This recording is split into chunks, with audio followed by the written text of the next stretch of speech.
Hello and welcome to episode 63 of Off the Bandstand. My name is Christian Wiggs. I am your host. Today's episode is Tatiana Mayfield, a jazz vocalist, composer, and educator from Fort Worth, Texas. In 2017, Tatiana placed second in the Sarah Vaughan International Jazz Vocals Competition and currently serves as an adjunct professor of voice at both the University of Texas at Arlington and the Dallas College Cedar Valley campus.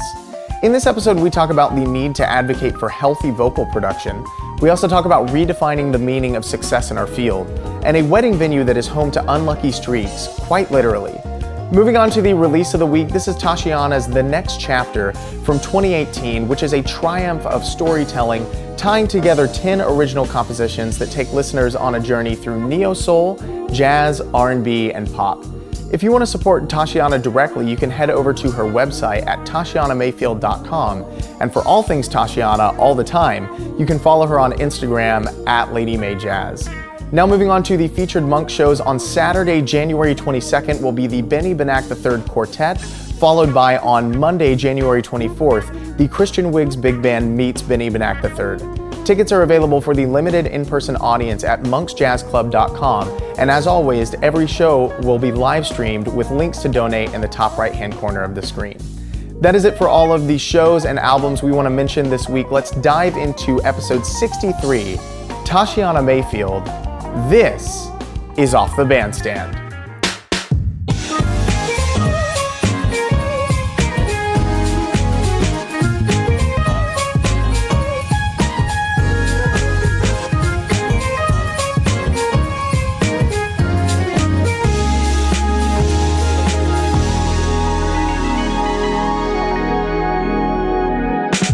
Yeah, you were saying about just like that day, that week, stuff like that. Yeah, just, you know, you never know what's going on with the artist that day or week. Yeah. Which, speaking of which, like when I choose a set, like I always find that choosing set lists is difficult for me. Because I want it to flow, but also like when I make set lists like way ahead of time, generally by the day, there's probably like 3, 4, or 5 songs that I'm like, I don't feel like singing today. I'm not in that space. Exactly. But I'm like, but I can't redo the whole show. I've already sent music to musicians. Sure. You know, but yeah, because we're very much, you know, we're people. We're moody people, and music is very, it's very internal. You know, the music is almost like a. I hope I'm using this correctly, like a pseudotherapy, you know, like for us. And like, that's not to say that we don't also need to like go to therapy. Like I love like whenever I go to therapy, because it allows me to process things in like a very healthy way with somebody who's, you know, not just me in my own head. The downside of the music is that like, maybe we'll dive into that thing that we're maybe neurotic about a little bit. So then it's like, it's just kind of like adding fuel to the flame, but it is, I mean, there's something about that very natural kind of need to wail, like you know, like babies cry because they don't know how to do anything else other than like, they don't have to process emotions yet. Exactly. And like, and it has more of an effect than like any word might do. I mean, I think that's why we kind of gravitate towards 4-letter words, maybe like when we're upset or like something like that, because it allows it. Maybe there's harsh consonants or whatever, but there's nothing like a nice like scream, you know. And that's not me saying I'm like screaming all the time or whatever, but you know, just like, or just a sigh. At least people do that. That's much more like, you know, you know, even just having that vocalized instead of just the breath. Or you can be screaming inside and it comes out as a sigh, just so that you can keep your composure during a show. Right. But yeah, definitely. I totally agree with everything you just said. Yeah.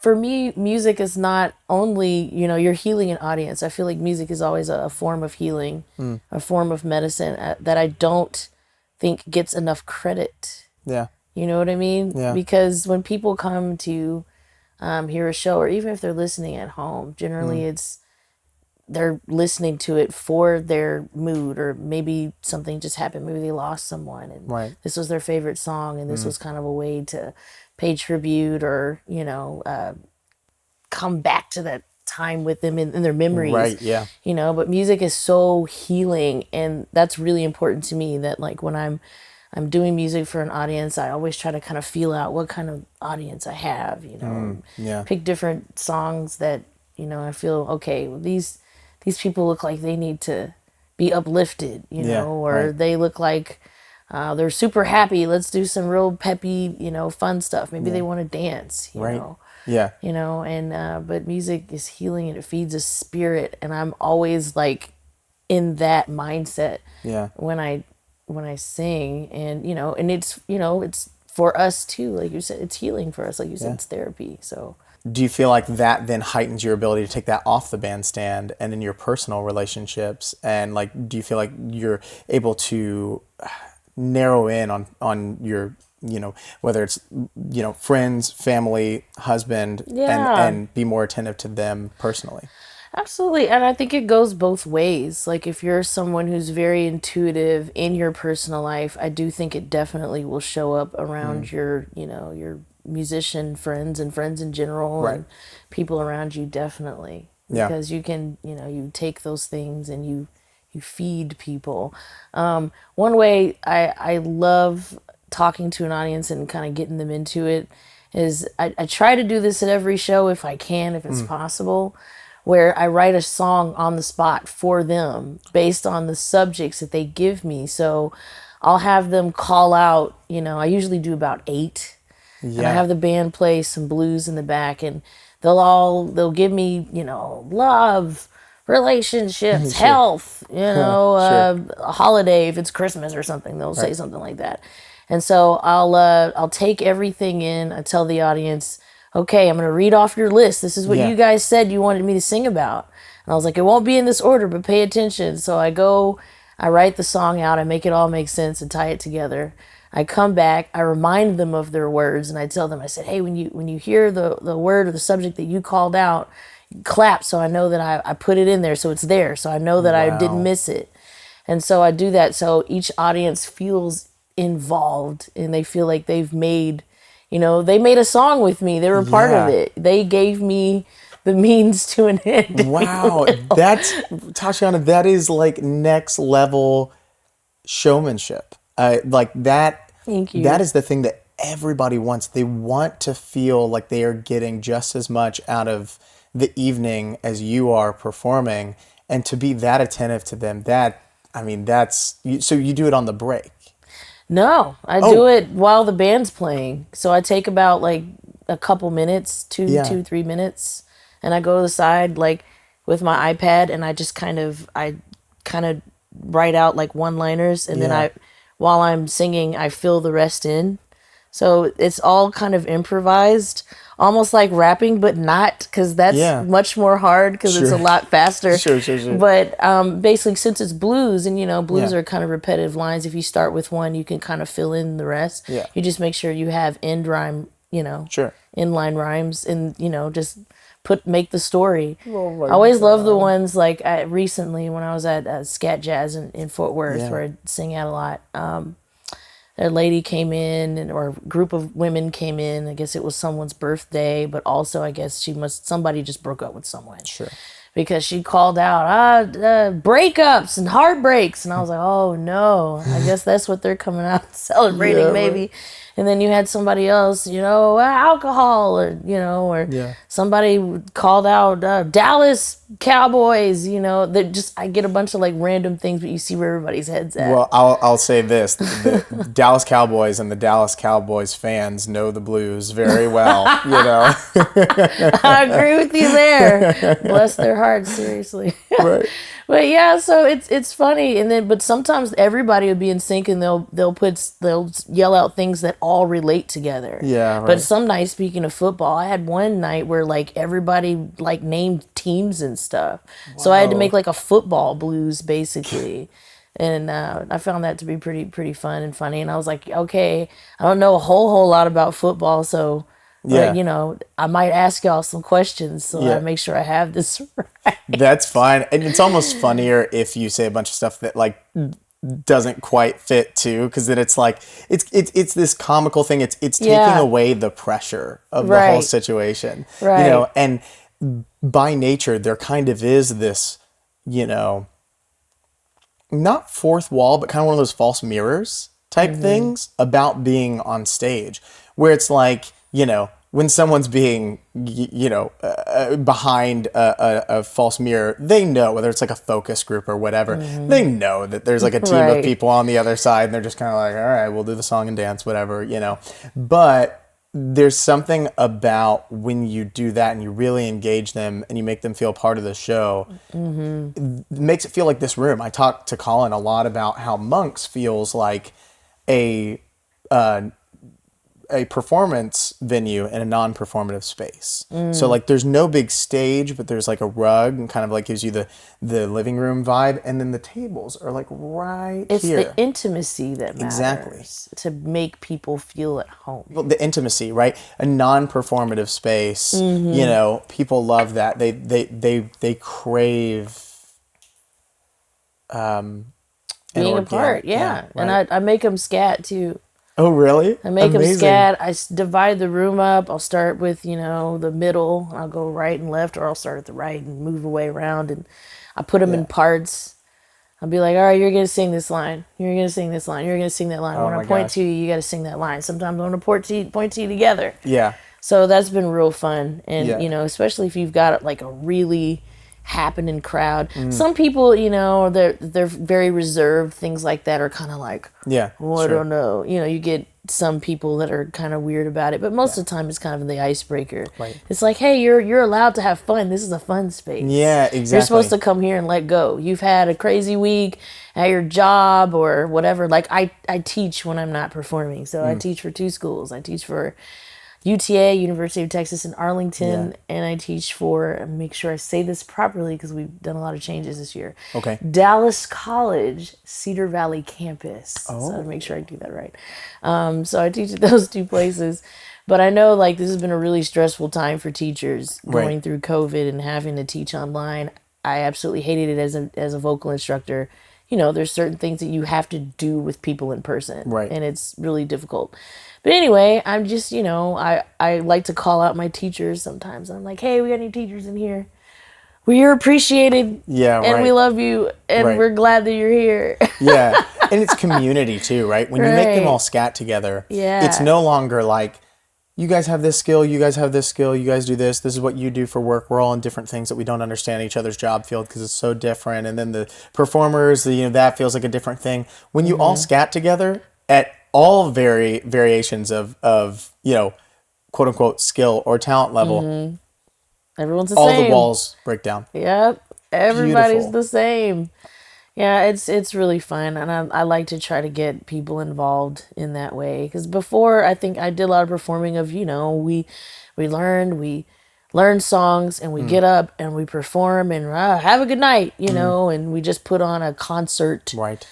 But I feel like, especially when you're in a club setting, it's so important to bring people in. And it took me a long time to really figure that out. Like, get there. Or, like I knew things, but even in my own, like, reservedness of, what if people don't like that? What if I'm making people uncomfortable? There was that thing. But then I was like, whatever. I'm just going to start doing that, you know, and bringing people in, just have fun, be silly. Yeah. Well, it's like, you got to just break away that, like, I think when people feel uncomfortable, it's because they feel vulnerable and they feel like it's going to be uncool. Yes. But like, I'll use this line on stage a lot.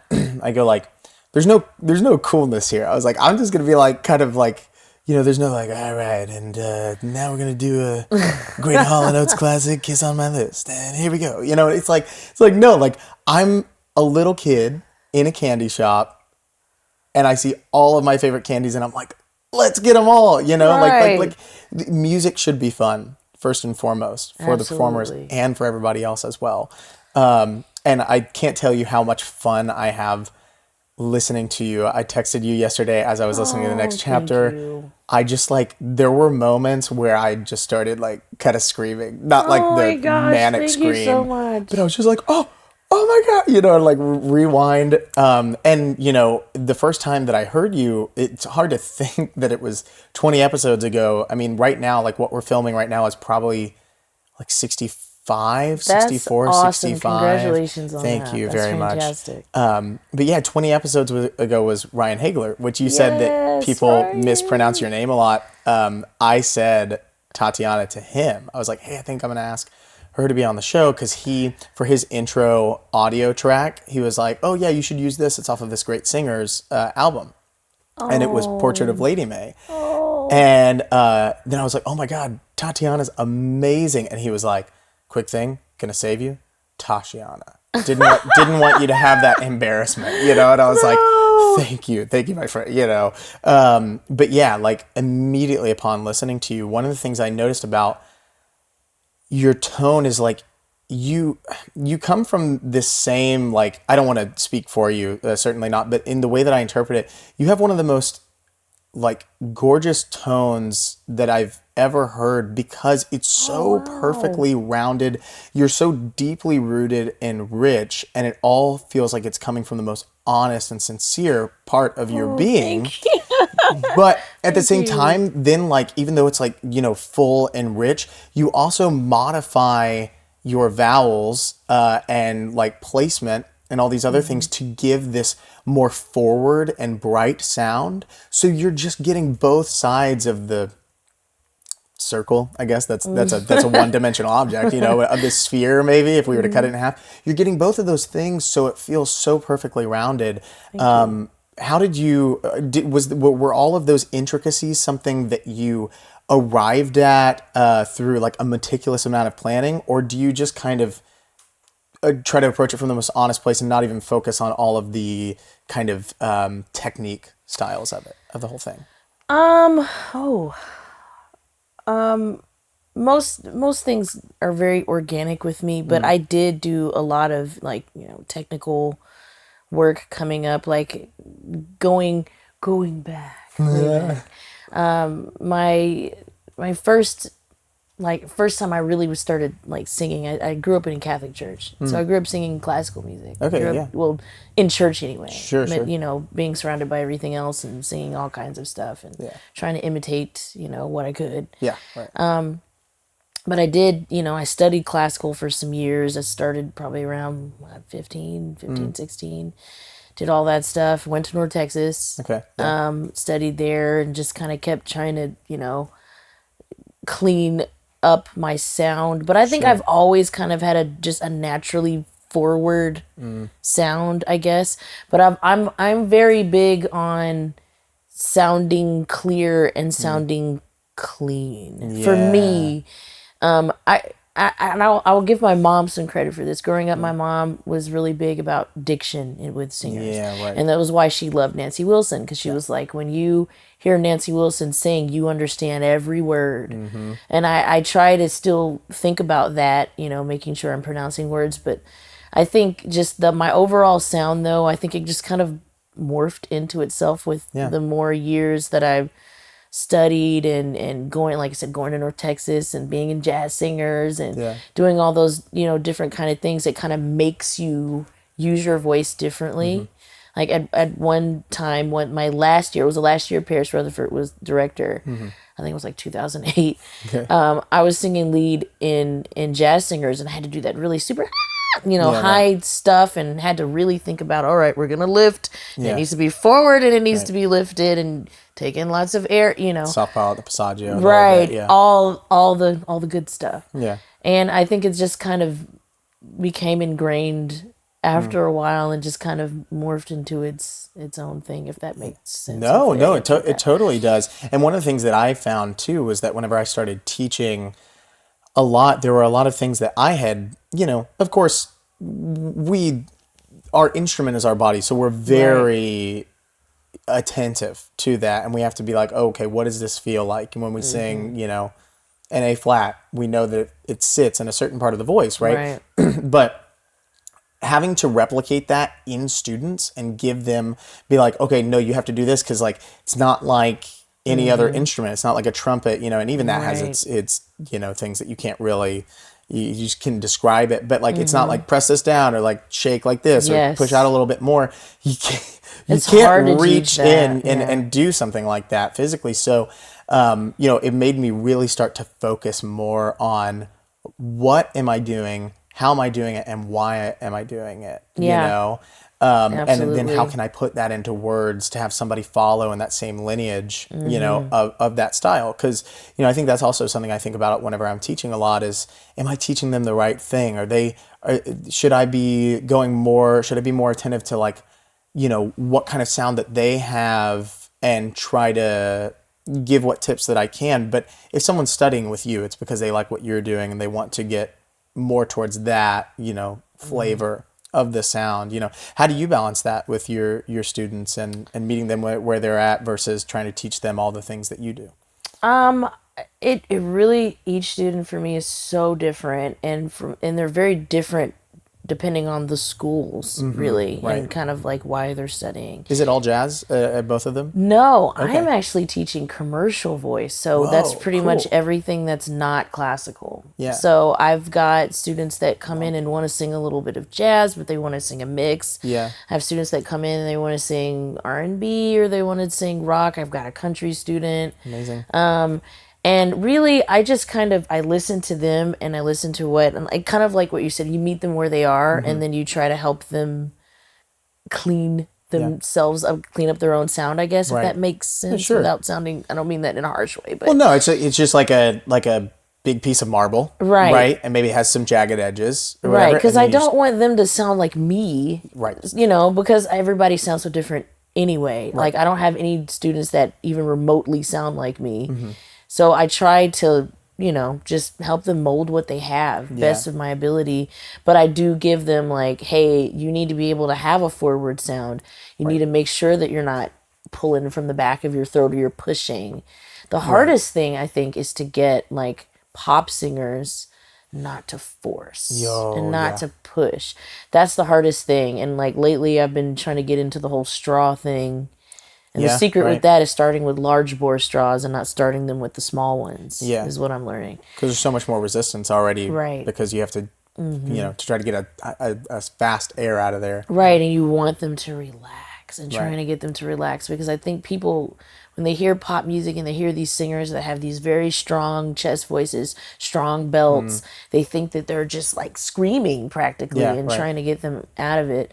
But I just, you know, I try to figure out, okay, what is it that you're doing that's already good? Let's keep that, but let's clean it. Let's make it easier for you to do. Let's make you not have to force it. Yeah, right. How is your breathing? I'm so big on breathing. Yeah. I had nodules twice. So Whoa. I know what it's like to have damage. First time it happened to me, I was working for Six Flags when I was 19. Okay. And I was in a Motown show. Amazing. Wait, But- I saw something about this. I read something about this that you were like, yeah, we were performing next to like the SpongeBob ride or something like that. Yeah, it was like the SpongeBob show, splash SpongeBob ride or something like that. Oh yeah, my gosh. Yeah. Yeah. Super funny. Oh, the memories. Well, yeah, but the show was originally written for 3 guys and 2 girls. Well, they fired the other girl because she wasn't showing up to rehearsals or something. no. And so they were like, okay, we're going to rewrite the show, but you're going to be the center woman in the show. So, but that meant that I took double the work though, because now I'm singing all of the songs that she was supposed to sing. And so, you know, it's Texas, middle of summer. Our show ran 6 days a week, no understudies. So I'm killing myself singing it, you know. And How old were you at this I was point? 19. And so Okay, all of this yeah. was very new. And I'm singing Aretha Franklin, you know, think they are running Yeah, you know, the real heavy stuff. And I hadn't really done that before. And so it's, you know, it ran, we started rehearsals, I remember in May, and this is 2006. May of 06, and then the show ran, like, I think it started end of May or beginning of June, and it ran to the end of July. Okay. And so by the end of it, I trashed my voice. At one point, I was like, hey, I'm losing my voice. So they were like, all right, we're going to have you go into the studio, record your vocals, and then you're going to lip sync to yourself. So that, you know, and then they finally called in a singer that used to do the show for like the last couple of weeks, so that, you know, because I finally got to the point where I was like, I can't finish out the last 2 weeks, and I found out I had nodules, and it was terrifying. But luckily they weren't bad enough. Like, it was just, you know, my ENT was like, you just need to rest. Just go on vocal rest, no talking, no singing. Yeah. And they'll go down, Wow. Yeah. That's like the scariest thing, right? Right. And I feel like the first time that a lot of people, without like doing like degrees that teach you like vocal pedagogy stuff, like the first time the mass public heard that was on like Pitch Perfect, when they like make a big deal out of it and the girl's like being dramatic, she's like, I have nodes, and everyone was like, oh, and then like people were like, oh yeah, like we can't get nodes or whatever, and I would like talk to my students and be like, you really got to focus on like vocal health, because this is like no joke. It's not. This is no joke. And what's crazy is too, like, like you said, our instrument is our body. Right. So if we're not like sleeping, because that was the other thing, I wasn't getting enough sleep, and I was in college and summer school and what, Yeah. The second time I was going on 25, I was 24 at the time, and I was in the middle of recording Portrait of LadyMay, actually, my second record. But I was teaching children at the time, and I was just always sick. Because, kids come in hacking on you, and I'm like, I had to have a thing with the parents, like, hey, if your kid's coughing, please don't send them lessons. They can't sing anyway. Yeah. They're snotty. How old were they?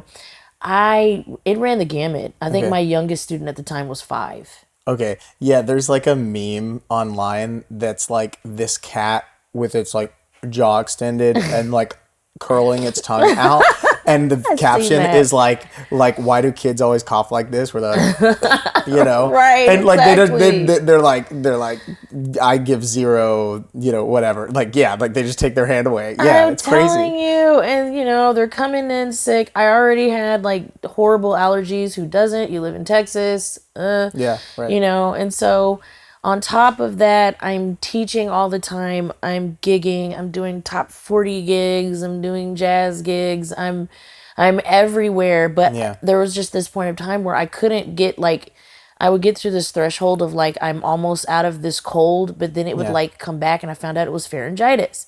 So on top of that, then it was like, oh, and you have acid reflux. And people don't realize these two things going together. Everything's swollen. Everything's red. Yes. So I go to the ENT, and he was just like, "Oh God, yeah, you got to chill for a while, or you're not going to be singing." So I had to take like 3 months off of singing, but I couldn't stop teaching. So it's kind of funny. I'm coming to work as a voice teacher who couldn't sing with a dry erase board. So I'm teaching kids by like writing out everything that they need to know. It's funny to me now, but it was like a travesty. I thought you were going to say that you like brought in your Windows laptop and you were using Microsoft Sam, where it's like, use your diaphragm. You know what? Had I known how to use it back then, that probably would have been a lot better. For sure. Yeah, so it was pretty funny. It wasn't funny at the time. Yeah, right. But I took some months off and from gigging, all of it, and that was probably about like the top of the year. And then by April, I started singing again. I was cleared to sing, and I was fine. But at that point, I was like, okay, we've got to get healthy here, and prioritizing, and like all the time. Yeah. And not getting so wrapped up in, I'm working, and because sometimes we just get that way. We get in a rut, and that's what was happening. So I just, that's music to my ears, because like what I'm about to say, I realize is very ironic. But when I was younger, I would find that I would go, well, I can't say no to this, and I can't say no to this, and I can't say, because like I've just got to do the gig, and I have to, if I'm not playing 25 gigs a month, and I got to teach all these students, and I got to do all this stuff. Exactly. And if I had like more than a day off, and even it got to the point where if I had a day off, I was like, I'm failing. I'm like the dream bubble, the pressure we put on ourselves, has popped. Like I'm, because like parents, and I have very supporting parents, but like my dad looking out for me whenever I said I wanted to be a musician, he was like, yeah, like, this is a really hard field, people usually don't make it. It's like 1% of people, and I feel like that's, I get it why people say that stuff, but it's like, I feel like it deters a lot of people, because you tell them there's that dang fly there again. He is. Can I get it? Maybe. Sorry if that hurt your ears really bad. Wait, really quick, because you're about to get into something, and you said like 1% of people make it. Yeah. We need to define what making it is. Ooh, go off, please. Go off, because I'm here for this conversation. Because we always hear that, right? As singers, it's always, you haven't made it until everybody knows you, till you're famous, like Beyonce or Rihanna or whoever. It's like, no, you have to define what making it is for you. In my opinion, I feel like I've made it. I work consistently performing. I make people happy when I perform, no matter where it is. I travel. Yeah. I've gone overseas pre-COVID times. I define that as I'm a professional musician. So in my eyes, that's making it. Now, would I love to make more money doing what I do? Absolutely. Yeah, sure. But what's that? Right, exactly. But it's never been all about popularity for me, and I feel like that's the culture we're in. It's about popularity, and if you're not popular, then you haven't made it. And popular has a new synonym like now, and it's followers. Yep. I mean, and am I guilty of that? Absolutely. We all are. And for me, it's less about the number of followers. It's more about, like, there's something about just, it's easier to get ahead when you already have those numbers of like the amount of people that follow. And do they really care about your music, all those followers? Are they seeing all the posts? Or is the algorithm putting it in front of them? No. Are they passive followers who mostly don't see stuff because it just doesn't? Probably. But there's something about that, and then like the blue check mark and stuff like that, that then they go... Because we've been forced to care about that now. Exactly. Right. And as much as we like rail against it, it is like, it ends up being an insecurity thing. So like Absolutely. But you're absolutely right. We need to redefine what making it is, because otherwise people will be having super fruitful careers, just more things. Isn't it funny? Well, I'll finish that thought. I do this thing where I have all these like random thoughts and I go on tangents.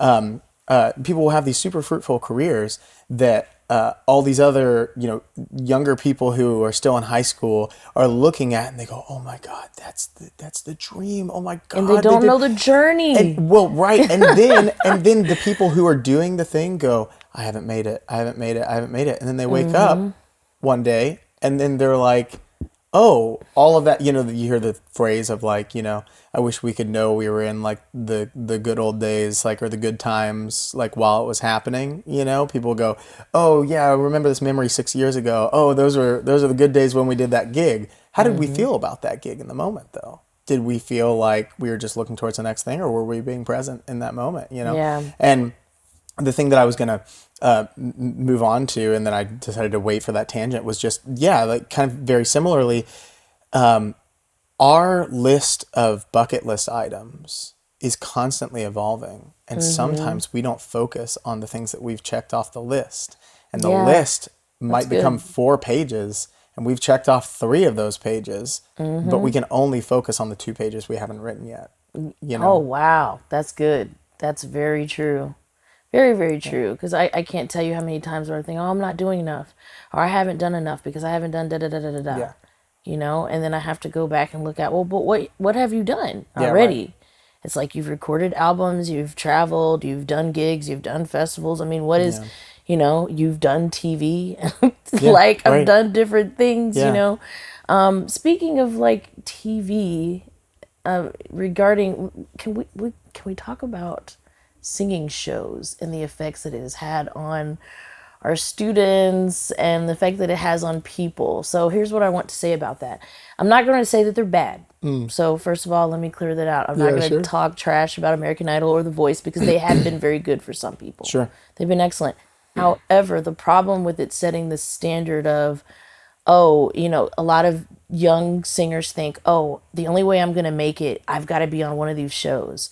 And they also don't know that a lot of the singers that do make it, specifically The Voice, as I've known some people to get on there and do well. Yeah.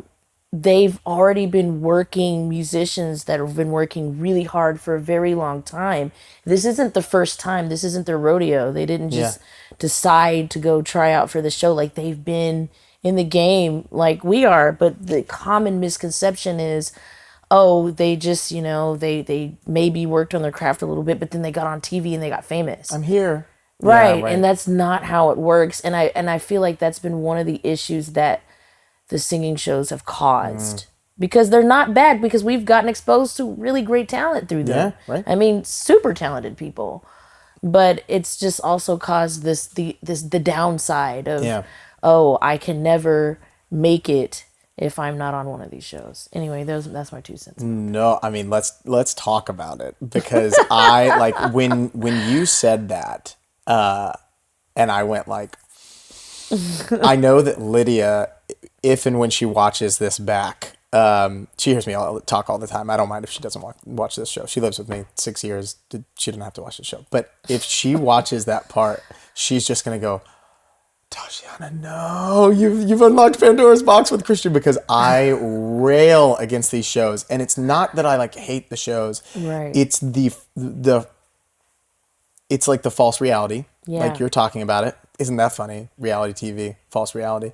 But like, not only that, but like, all right. I never wanted to be on one of these shows anyways. And like, I got respect for the musicians who do this stuff, and I'm not going to name any names, but the judges on there are not vocal trainers. They have vocal trainers. They themselves are not like authorities necessarily on proper, and I just think that about a lot of pop music in general. I got an opera studies degree. I got a classical vocal degree with a music ed cert.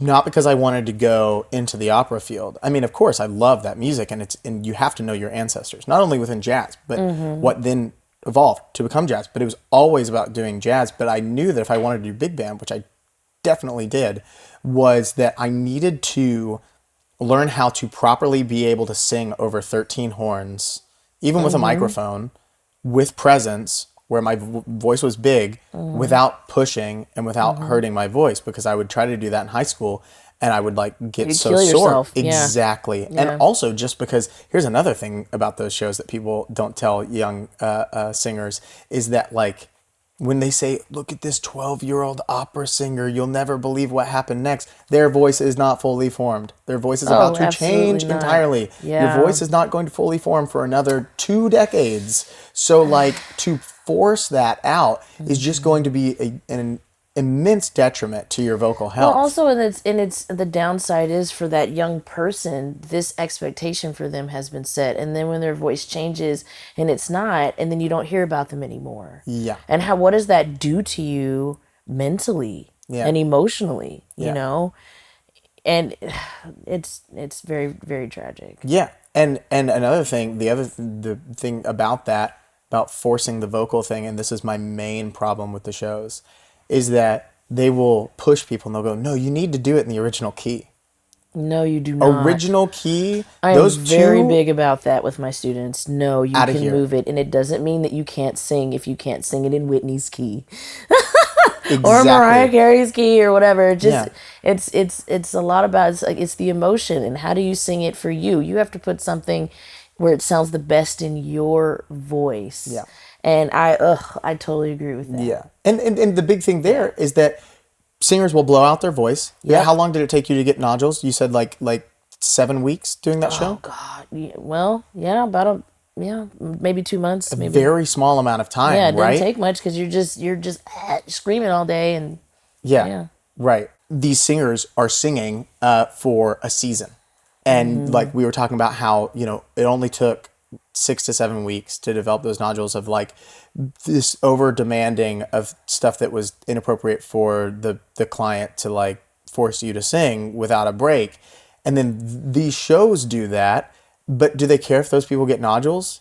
No, because they get a whole new set of contestants. And it's on you to take care of your vocal health. Exactly. And if you can't bring it, then and she won't be on the show. Exactly. And they will make you like feel bad about it too. They'll pressure you into doing things, and like there's so much power in the word no. There's so much power. Like I can't remember who it was, but I just heard somebody say the other day that like no is enough. Like you don't have to say, no, I don't want to do this and here's why. You can just say no. Right. And that's hard because we don't feel like we're allowed to do that. Yep. You know? Oh, don't get me started on that. That's a subject for another day. Oh, yeah. I've had to learn that. That's been really hard for me because I'm always, yes, I want to do that. I just want to do things, you know, I want to do that. But there are times where I'm like, I need to say no because I'm burning too many candles on every end possible, you know. Yeah. But it's hard because when we love what we do and we love our friends and people, you know, it is very hard to say no. Absolutely. Yeah. It absolutely is. Well, talking about trying to turn over a new leaf, trying to start a new conversation, trying to start the next chapter. How about that transition? Whatever like corny equivalent there is to the swear jar, I need to put like a 20 in there for that transition. But I just have to tell you, I mean, I texted you yesterday, I told you this, that I'd like finished all my notes. And then I was like, oh, well, I'm just going to put this on while I'm doing it.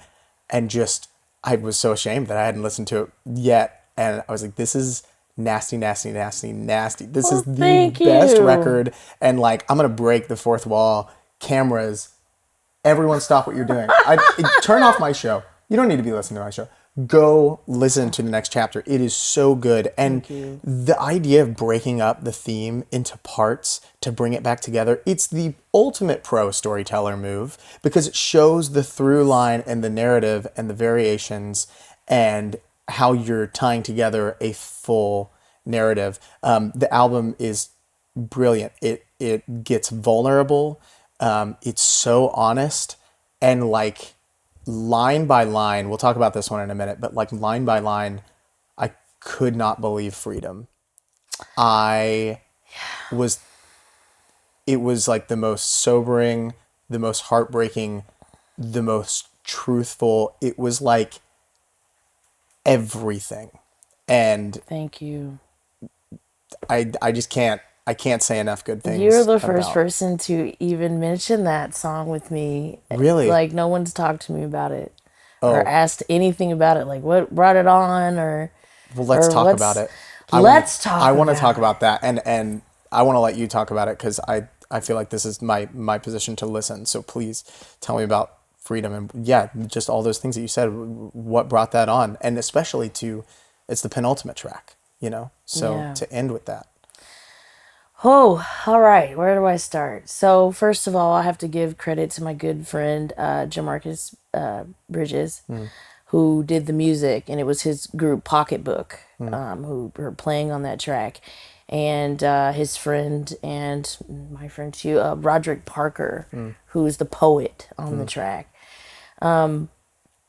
So Jamarcus had sent me music, you know, just kind of some tracking ideas because we wanted to do some work together. And he was like, I want to produce some stuff for you. I'm like, cool, yeah, let's do it. Yeah, right. But I sat with this track for a while because I felt like the music was very, it felt deep and it felt like I needed to tell something with it. I wrote this song back in, I guess, 2016, 17. It was during the time where, you know, we've been going through this long track. I mean, we can go all the way back to even prior to the Civil Rights Movement. It's a whole long story. But it was during the time we were just seeing a lot of young black men getting killed on the news by police and a lot of brutality going on. So pre-George Floyd, this has been going on for a while. And you know, as a black person, as a black woman, every time you turn on the news and you're seeing these things, it makes you be more and more afraid of being yourself, going out into the world, you know, and, you know, because you think to yourself, oh, that could have been my brother. That could have been my cousin. That could have been my dad. That could have been my friends, you know.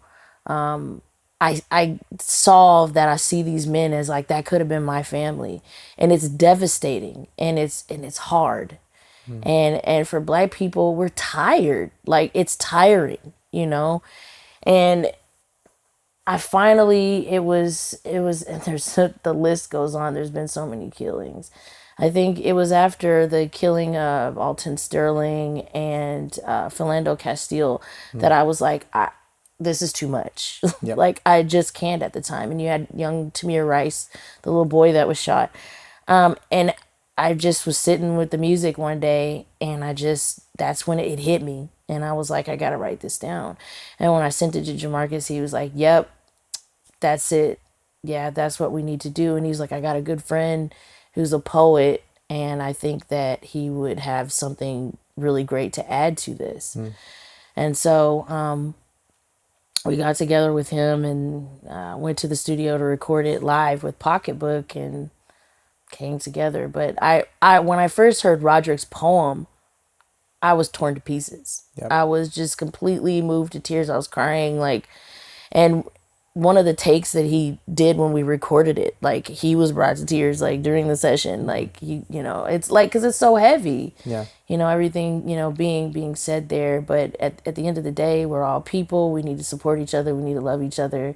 We just want to be seen as everybody else and live our lives and enjoy life for what it is, But we had that, and Black Lives Matter, and people saying, oh, well, all lives matter. Well, we know that. That's not the issue. But if Black Life mattered as much as everybody else's, you wouldn't see this all the time, know? I don't want to misquote, but that lyric,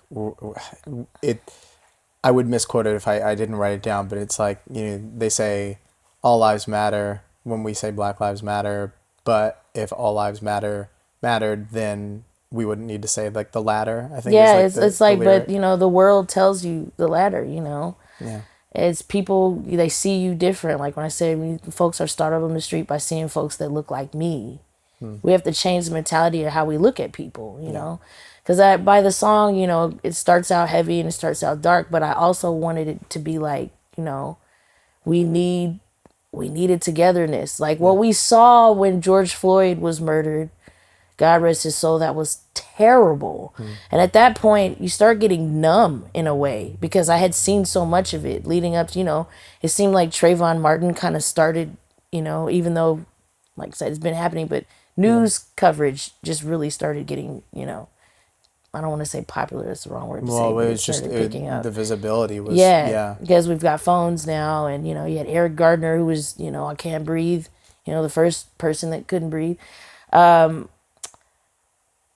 All of it just, it hits really, really hard. But we saw people come together for George Floyd when he passed, all the protests and things that we saw. And then during the height of a pandemic, all of it's crazy.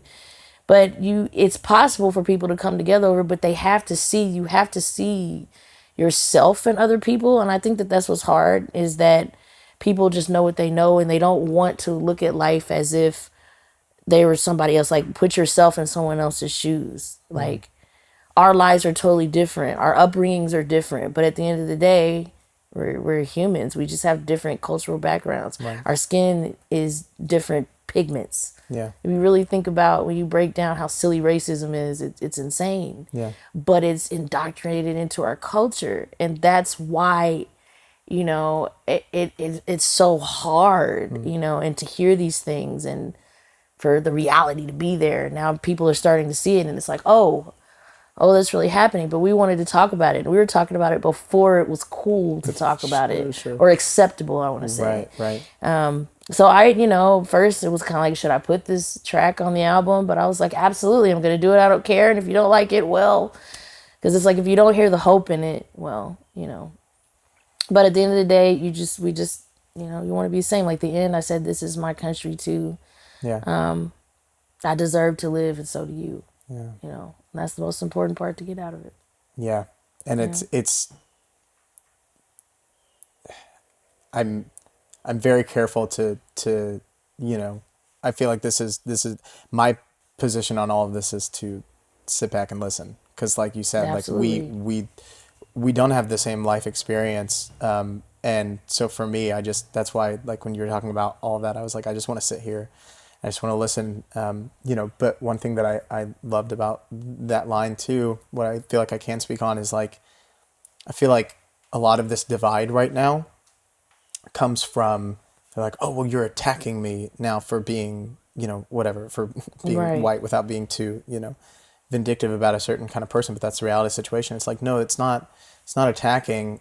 it's just bringing something to light that needs to be brought to light, that needs to be acknowledged. And it's not saying that you yourself are evil, but it's acknowledging systems that have been in place. Right. And we have to talk about it. Exactly. We don't talk enough about it. And that's why the nation, we've never healed from our transgressions. We never healed from slavery. Yeah. You know, I don't know if you're familiar with the 619 Project. I'm not. The 1619 Project, sorry, I said that wrong. The 1619 Project that happened in the New York Times. Oh, is that the Brill Building? No, it's just like a series of articles and things that talk about the beginnings of slavery, 1619, when like the ships started coming over. Got it. But it was a series talking about like starting there, but like how our systems were formed by racism and formed by slavery, but just making the awareness. Because how do we go forward if we don't know where we've been? And that's the problem. That's why we're having all these things are coming back that we thought we moved forward from, you know. Yeah. We have civil rights issues coming back up that like, oh, I thought we've already done that, right? Right. You know, but because we've not healed, we won't talk about it. Everybody's afraid, you know. Yeah, right. But it's like we have to. But like you said, it's not I'm attacking you. Oh, I don't like you because you're white, or I'm attacking you because you did it. No, it's not you. You didn't do it. We know that, you know. It's just a matter of, like you said, listening. We want to be heard, you know. Know that this is painful. These generations of pain that manifest in different ways, you know. Because when people stop listening to each other, this is what happens. Yeah, you know. And that's why I was going to say that's so beautiful about the last line is like, you know, it's my country. Say the last line one more time for me. So this is my country too. This is my country too. I deserve to live, and so do you. And so do you, right? Exactly. So it's like, it is that like acknowledgement of those things, but it's also not being like, and, you know, like, screw you, even though that would be totally fine, you know, for you to say, but you're going like, no, like, it's such a facilitation of a conversation and that unity striving towards, but you're right, the acknowledgement needs to be there in the first place. It's brilliant. I mean, it was like one of those things where I was like typing, I was doing all that stuff, listening, absorbing lyrics, and then it got to freedom, and I just like, as soon as I heard the, you know, the lyrics are roughly, you know, woke up today, turned on the news, praying I wouldn't see, you know, and as soon as I heard that, I just went hands up, head down, take in all of this, and just line after line after line after line is like the most beautifully written, poignant lyrics that I've ever heard in a song. You know, not talking any mess about like Cole Porter, right? Yeah, you know, like Cole Porter wrote some great lyrics, you know, like but and then just like that hook of using like my country 'tis of thee, you know, and like diving into kind of the archaic, you know, patriotic songs of another time, but then utilizing it in this much larger conversation, and to have that track be as long as it is too, so you can fully take it in. I mean, you have established such a, so this is going to sound vague, but such a space to live and to consider and to learn and to let emotions out. And it's just like, it's the perfect space for any person on any part of the conversation. And hopefully everybody will approach it in a way that is open-minded and be receptive. I can't tell you enough good things about this record. Thank you. I'm so glad you felt that way, because that's the intention. Just listen to it and take away something new that maybe you didn't know before, or just, you know, listening to those experiences, you know, and being able to be like, okay, wow, like that's heavy. Yeah. What can we do to make these things better? Because that's where we need to be, you know. Always on, but if only, I'm trying to figure out how to say this. You know how people have always said, oh, music is unifying. Because people can come together over music. No matter where you are, where you're from. Yeah. Music unites people. If we could only use that mentality pretty much on everything, we'd be in a much better place. Yeah. Because music is definitely unifying. That's for sure. Absolutely. I also want to ask, because we were talking before and you're like, oh, I got a story about this, you know, Forgive Me Someday. Yes. Beautiful tune. Beautiful video. Thank you so much. Beautiful video. I asked Colin one time after I need to be more cognizant of this. I asked him after one of the episodes, I was like, how do you feel like that one went? You know, because I'm always kind of like a little neurotic about, you know, maybe how I do on episodes or something like that. Very vulnerable right now, just being like, yeah, you know, I love the conversation. I try to be present, but sometimes I go, did I say anything of value? Was I moaning on? Whatever, you know.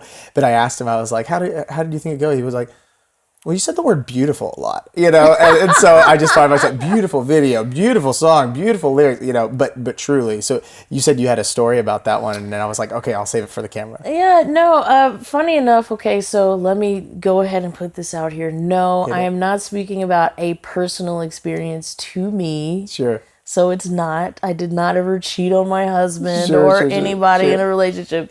So it's not personal on that level. Sure. But of course, we've all seen people, or maybe we know somebody that may have gone through something. Weirdly enough, so the music, I normally write music first, then lyric.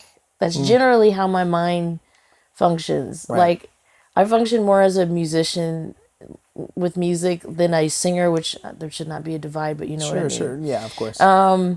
So, but this was the first time the lyrics came before the music did, which is weird for me to write backwards. Yeah. But they came to me in the middle of the night. But I had been like, I'll admit, this particular day, I had been watching like some trash television. Like, you know. Are we talking middle of the day, Maury stuff, you know, whatever. Everybody has the trash TV day. I don't know. I was off and I was doing something and it was on the background. I was doing some stuff. So maybe it must have got in my spirit. I don't know. Full bag of Ruffles. You eat the whole thing in one sitting. Sour cream and onion dip. Like, I know what you're talking about. Yeah. You just gotta have it. Right. I call it, you know, when you have your ratchet TV day. That's what I call it. So anyway, I guess maybe that was on it. I went to bed and I woke up in the middle of the night with these lyrics. Yeah. And I was just like, okay. And I wrote them down. And then I woke back up and the music happened. And I was like, oh, I got a melody. Yeah. And I'm somebody, you know, at that time, I would keep a notebook next to the bed because you just never know when you're going to be inspired by something. Right. So I sat at the piano and blam, charted it one night. And normally I don't write something all in one night. I think that's probably only happened to me twice. Sure. I normally kind of work on things. But that was a one-nighter for me. Yeah. And, but it was just fun. And I was like, oh, you know, this is easy enough. I can play piano on it. So. Amazing. And you played piano on the record on that too. On the record, I did. And then I had my friend, Ben Bajorquez did the string arrangement, the beautiful strings. I love strings, by the way. I'm a huge... I am too. You hit me with like every feeling of envy in the world at the beginning of Next Chapter. Because it was like these beautiful...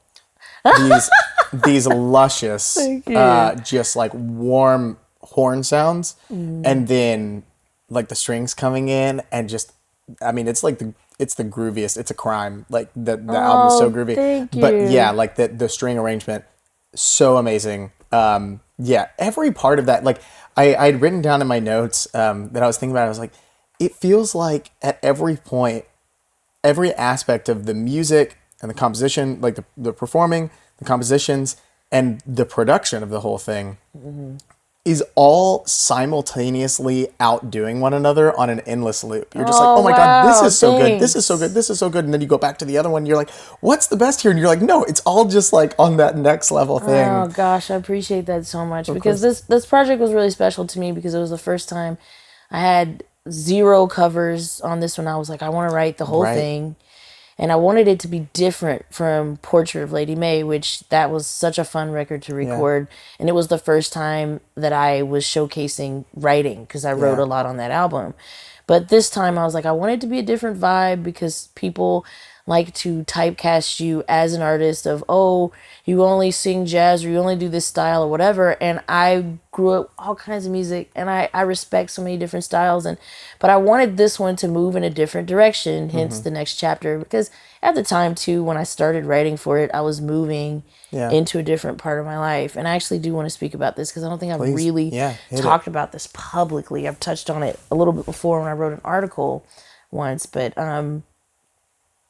I started writing for it after I came back from Europe. I did a short little tour thing in Europe in 2018 13. Okay. And then I started writing for it a little bit before, but I really got into it right after.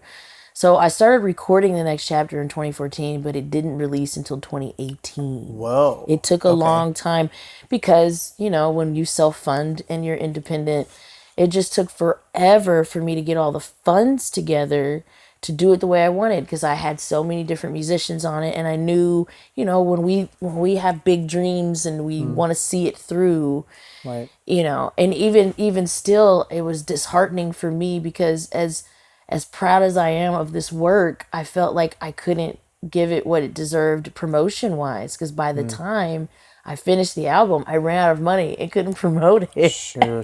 So there's still so many people that had never heard it, you know, and by the time I finally was like, no, I'm gonna, because people are like, well, maybe you should hold on to it, and I was like, no, because, you know, when we do projects, it's personal in that time. It's a reflection of where you are at that period of your life. And I felt like at that time, everything that, you know, like the next chapters here, like the theme was me moving out of, I had finished college at North Texas. I was in my late 20s, just shifting, thinking about life different, trying to try different things. It was a new chapter of my life. Right. It was like, all right, well, what's next? And that's why I wanted this to be different and trying to push myself, you know? Yeah. And I was like, if I get too far away, I'm going to be in another chapter of my life. So I was like, I'm just going to go ahead. It's finished. I'm happy with the mix and the master. I'm going to put it out. Yeah. You know? Dude, when there have been so many moments today where you say something and you can see me react, and I'm just like, I'm just going to like start foaming in the mouth. I'm just man, just everything. Absolutely. And I find that I go back every once in a while, like whenever I usually just use Spotify, you know, cause they take care of musicians so well. But like every once in a while, my car stereo will just like play if I don't have the app open. When I start the car, it'll start just whatever's in my like downloaded library in my like iTunes, whatever.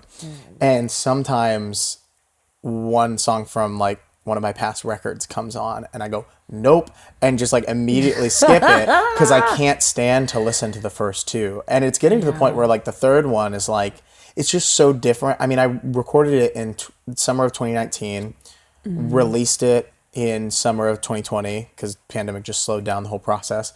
And then now I'm working on several more to do. We talked about that with like the big band, you know, hence all the arrangements that we have going. It's gonna be a great record. Thanks, man. Can't wait to hear it. It's great. Well, every month we're writing 12 brand new charts, so now it's just like a matter of like which ones to put on there. That's great. It's a great problem to have. Yeah, right, exactly. But it follows a through narrative that's like largely autobiographical that then I'm trying to cloud a little bit so it's not, you know, because it deals with a lot of trauma too. And so I don't want to like attack those people, but again, like we're talking about, just acknowledgement of like trauma. You're allowed to feel the feelings that you feel without needing somebody else's permission to feel them, you know? Absolutely. But yeah, the reason why I said all that was just that I'll go, I want to like take down the first two records. The first one was just me throwing something together when I was 19, and we didn't even have arrangements until the day before. I was just like, I guess I'll say last 8 and then tag it 3 times, you know, or whatever. And I go, I want to get that rid like off of the face of the earth. And I go, but no, that's where I was then. Exactly. And I can't lie. Right. I can't release another one and predate it to 2015. And you have to respect the process, and people that grow with you will know that. They'll see that, oh, look at the young Christian, you know? Yeah. Absolutely. My first record I released when I was 22. And I was in such a different headspace then, you know? Yeah. It's funny now, because some of the stuff I'll hear, and you know, you always hear your mistakes. Yeah. You're always like, why did I do that there? You know, because I wouldn't do that there now. Right. You know? And no one's listening to it the same way. No, they don't care. They're like, oh, this sounded great. And, you know, so I listen to it. I'm like, I'm very proud of the work that I did to be so young, and us being in college and, you know, being young people and about to graduate school. Yeah. You know, and it's funny to me now, but absolutely, I try to just be like, all right, well, that was cool where I was. That was pretty decent for being young. For sure.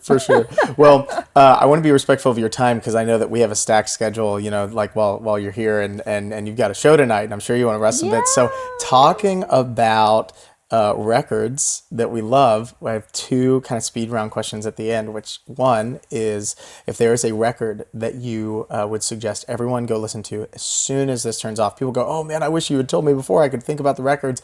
I want what is on the tip of your tongue. Could be what you've listened to this week, this morning, the past year, your whole life. What record would you tell people to go listen to? Bobby Lyle's Ivory Flow Okay. is some of the best writing I have heard in a very long time. And it's a good mix of like it's smooth jazz and straight ahead stuff. I mean, the compositions are fantastic. He's in Houston, so a lot of great Houston musicians and people across the board. And he invited me to be on. I'm singing In a Sentimental Mood on this record. And he just has this fantastic arrangement. But the whole album, nonstop, great writing. I have to mention that. So Bobby Lyle's Ivory Flow, check that out. Okay, Pick that up. I will. For R&B and soul music, absolutely Kevin Ross, Audacity. Okay. Oh my God. Yeah. This man can sing anything. His pitch is just there. Check out his Instagram. I mean, just genius work. Like, I've not heard this man do anything that's whatever. Perfect. And then Leanne LaHavis's last album, I don't know if it's called Leanne. Okay. I think it is her self-titled, if I'm not mistaken. It's one where she's got her beautiful hair. Yeah. Just, you can't really see her face. All you see is her hair. It's gorgeous. Yeah. That record, oh my gosh, so very good. So this track I think it's called Seven Times. Okay. The last question, I always love this one. I don't know if I ever gave you a heads up on it, but we all have gigs from hell where things go totally sideways and we're just like, what is happening right now? So can I got a you gig from hell story. hit me with I've got a funny one. So one of the rare occasions that my brother and my now husband came to, and it was at this place called the Mansion on Turtle Creek in Dallas. Okay. And Dallas musicians would be like, oh God, I already know. Oh no. You see all kinds of things there. This particular evening, I'm singing with a top 40 group and I'm in the middle of singing Don't Know Why by Norah Jones. And this guy walks up, he's super drunk. There's a bride and groom, they're in there, they're coming off of their reception. Yeah. This is like the after party to the reception, I'm guessing, in the bar. He's just sweating, and he's inaudible. I'm drinking water, in between, like, while I'm singing. I'm holding my water in my hand. And he walks up to me, and he takes the water out of my hand and begins to trying to pull me away from the bandstand. Whoa. My husband gets up, my brother gets up, they come up and they're like, whoa, dude, because security didn't see it at the time. Sure. The guy is like, whoa, he's completely out of it. But slowly as the evening goes on, they got him to back up and put the drink down. I was like, oh, I need a new water. This is weird. Yeah. Night goes on, right? And he's like lifting up it's his sister that got married. He's lifting up this girl's dress. He's walking around. He's kissing women on their necks. And I'm like, can somebody get this dude? Like, why are people letting this happen? Slowly but surely, he's taking pieces of clothing off. He taking pieces of clothing off. He tries to reach for me again, but luckily, the blockade.